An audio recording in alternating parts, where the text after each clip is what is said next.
Good day, everybody. How's it going out there? Well, this one is a bit tumultuous, but I think it's important news to share with people around the world, just as as an expression of caution. This has to do mostly with a flutter from Bluesky that was made by Boozy Badger. Basically, a flutter being a Bluesky post. It's my name for it, and that's what I'll continue to say, even if no one else catches on, because I'm just that way. Anyways, I like calling them flutters. So here's the flutter from, because, Twitter was a bird and tweets and stuff like that. So that was cool. So if it's a butterfly, it's a flutter. So this post by Boozy Badger has been making the rounds, and I think it's an important one to share. And we'll go over why this kind of has escalated a little bit. But basically, Boozy is saying foreign friends with travel plans to the U.S. for conventions. A bit back, I said you should maybe reconsider those plans. I would like to amend my prior statement. Cancel them. Cancel them now. We cannot keep you safe from our government, from our own government. Take your holiday in Spain or something. And then he follows that up saying, we can't even be certain that we as citizens are entitled to any degree of protection from our own government, so you don't want to be here right now. So basically, the reason that he made a statement like that, usually lawyers are not too bombastic, unless their name is Jack Thompson, but usually lawyers typically have their head on straight about things and don't get too caught in the weeds. Like, that's how they're able to deal with a bunch of legal jargon and, try to keep the system, and try to keep a smooth head on their shoulders and whatnot. So, the individual would not be an alarmist, or most furries wouldn't consider Boozy an alarmist of any kind. So, many people would see that and take that very seriously, and as many furries have. So why would Boozy be changing what originally was a warning into a full-on, what originally was basically a watch, right? It's like sort of like a tornado watch kind of to a tornado warning, and saying like there's a tornado on the ground. You want to try to avoid coming to the United States for any vacation right now, because right now our system is a bit too tumultuous. Well, it has to do with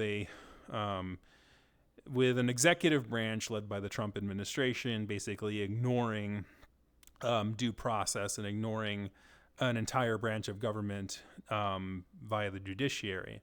And now he's not Trump has a history of ignoring, the courts a little bit and treating them as if they're second class, sort of a second class kind of a thing. But now it has gone all the way up to the Supreme Court. And so basically it starts with a decision that was made regarding a person who is extradited from the country extrajudiciously.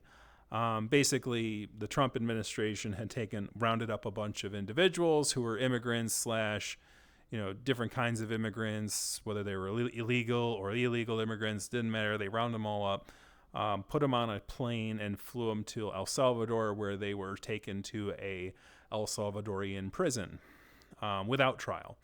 And so the big thing that is, obviously the judicial branch, is in a stink about it, because obviously the judicial branch exists to basically let people who are accused of criminality, face the government, face a trial, face their accuser, and basically bring forth evidence for their own innocence, to advocate for themselves or have a lawyer advocate for them before the state, in an adversarial way.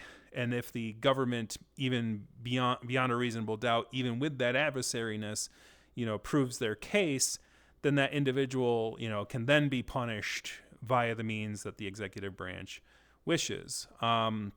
It's basically like the executive branch is supposed to be the person that executes the laws. So they're usually in charge of law enforcement officers on the ground who, report crime and, communicate with people on the ground in the midst of while crime is happening, or investigate crimes that occurred. And then basically they report to the judiciary, like the prosecutors, and the prosecutors bring together a case against the individual for what crimes they committed. And then the prosecutor will, then the person charged with the crime will have a grand jury decide that. A whole lot of systems. And the system takes time, but it's there for a reason. It's there so that the judiciary has an opportunity to apply the written law and apply the nerdy thing to the individual. Whereas the executive branch can be a lot really based on feeling. They can charge you or say that you did something criminal without really actually having done something criminal, which is what the nerds in the judiciary are supposed to figure out, right? It's usually, people aren't backseat lawyering on the ground unless somebody's like a self-auditor or something and, testing the bounds of, all that. But, the system is world known for a reason. It's supposed to try to be fair and just. It may not always succeed, but it's supposed to at least try that. And the president himself, in this case, has taken advantage of that system a lot. So the fact that he's like, well, I get to go through a judiciary process, but you don't. And even when he's going through the judiciary process, he calls it a witch hunt. It's like, no, like, this is the judiciary process working. Like, it's not a witch hunt. A witch hunt is some guy from on high saying, there's a witch, and then throwing him on a plane and putting him into an El Salvadorian prison without having them prove that they're not a witch.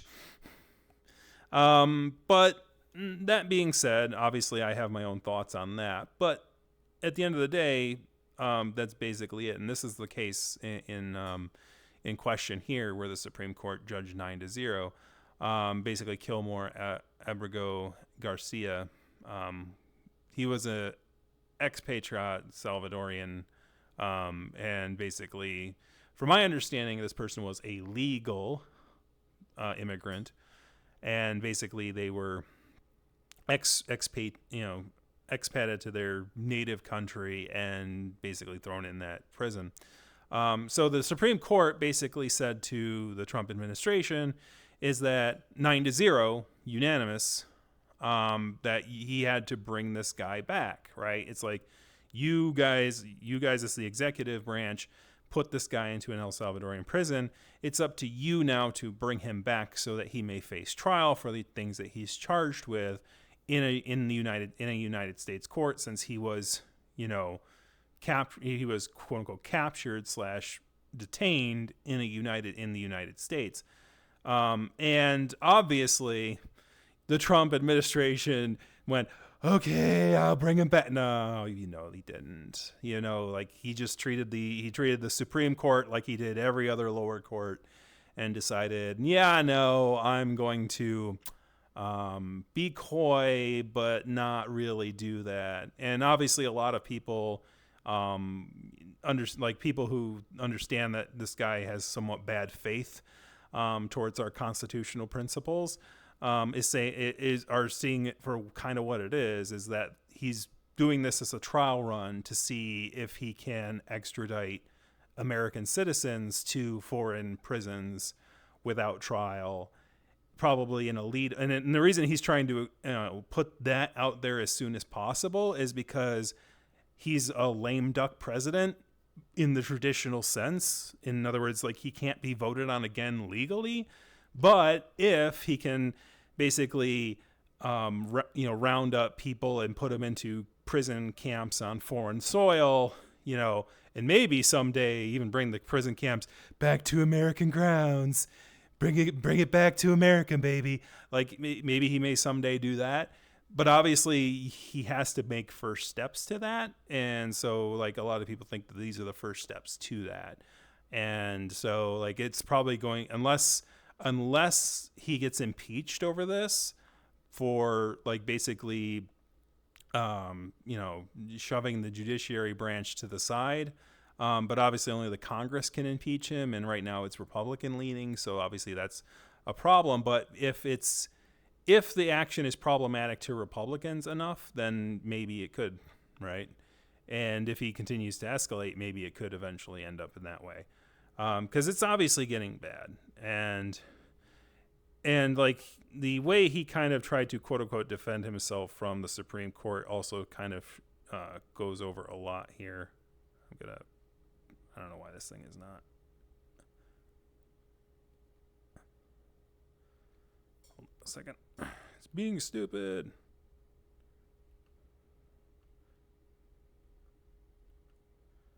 I don't know why it's doing that.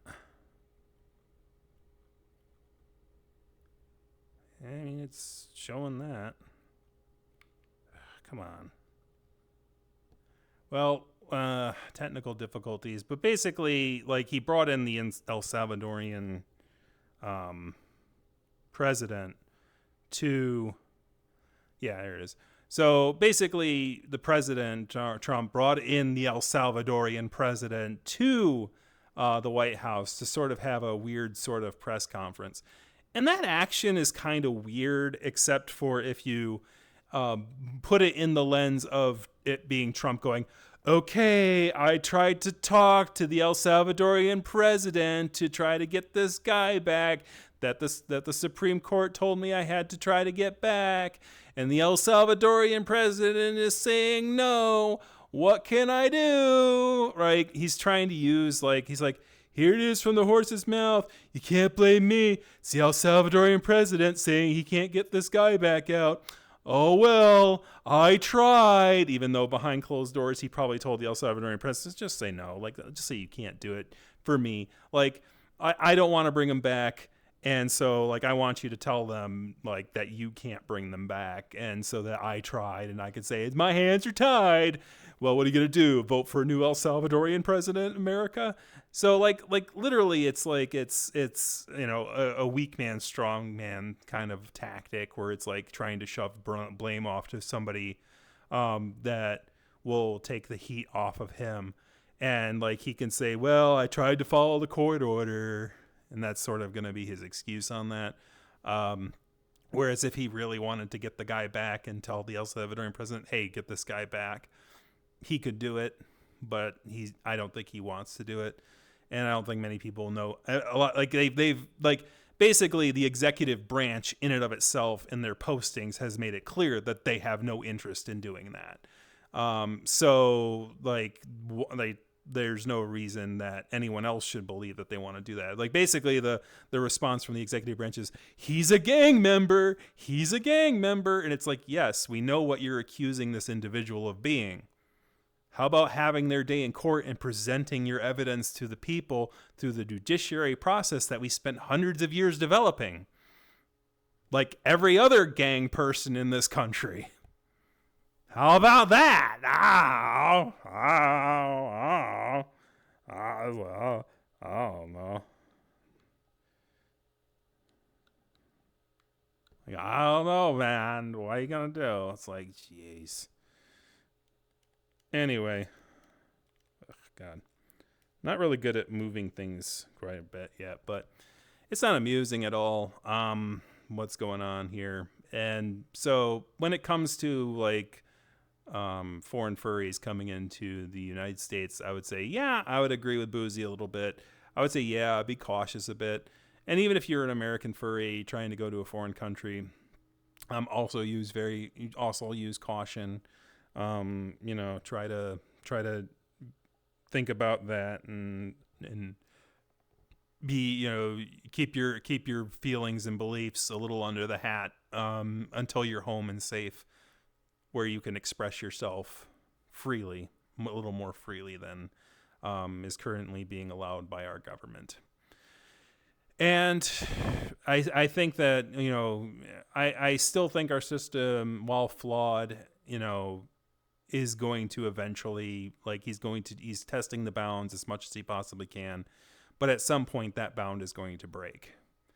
Whether, you know, it'll be too late by then, who knows? But I am hopeful for the future, and, like, I think that, you know, in the end, the system will look out for itself, as the judiciary is now doing. And I think that, you know, Trump ignoring the courts and the authority of the courts, I think, is going to do him no favors when it comes to all the future things.